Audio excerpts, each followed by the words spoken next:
here has seen the movie Concussion? Okay, a few. All right. Well, for those who haven't, actually it's a film that stars Will Smith. Oh my goodness, sorry. It's based on a true story of Dr. Bennett Omalu, who was doing research on NFL players, and it depicts his research and the struggle he had when finding CTE, which is chronic traumatic encephalopathy. Basically, it's brain degeneration, and in all of the NFL players that he studied, they all committed suicide. Yes, I am aware that at the current time, the performance level of sports is very competitive, and starting at a young age, it's perceived to be a way to overcome this. But I think we all have a young male figure in our life, like a little brother, a little cousin, a little nephew, and the safety of them is definitely more important. And today I will discuss how young boys are at risk of serious brain injury due to tackle football and how this can easily be avoided. So first, let's start with the risk of young boys.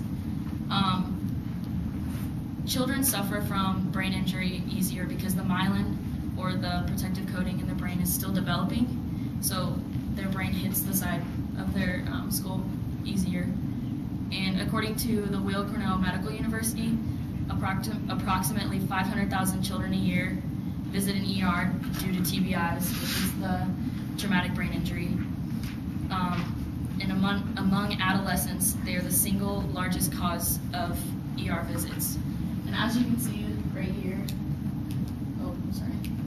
as you can see right here, this is these are sports-related concussions. So this is after the first time, and this is after many times. So if you can imagine a little kid getting hit in the head and multiple times, this is what their brain is going to look like afterwards.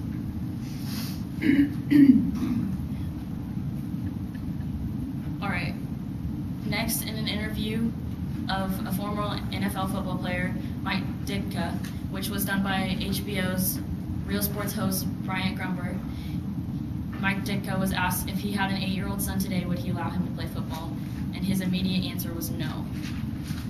After a little more thought, he said, "That's sad that I wouldn't, and my whole life was football. But I think the risk is worse than the reward." And he's referring to the research done by Dr. Bennett Omalu, which I previously depicted in the movie Concussion. So now I'd like to propose a solution. Young boys should not start tackle football or full contact football, whatever you want to call it, until the age of 12. According to researchers at Boston Brigham Hospital, NFL players that started before the age of 12 had a higher risk of contracting CTE than NFL players who didn't, which, as I said before, is brain degeneration and causes many problems. This also was what Mike Ditka was talking about. He wants something better for the youth. Furthermore, Christopher Whitlow, chief of neuroradiology at Wake Forest School of Medicine, he studied boys ages 8 to 11, and this is actually his study right here. This, I don't know if you can see it, this was before season, and this was after season. So their brains actually changed, because if you can see right here, they overlaid them. So like this blue part down here is before, and then right here is after, and it's all red. So their brains are actually literally changing after they go through just one season of football.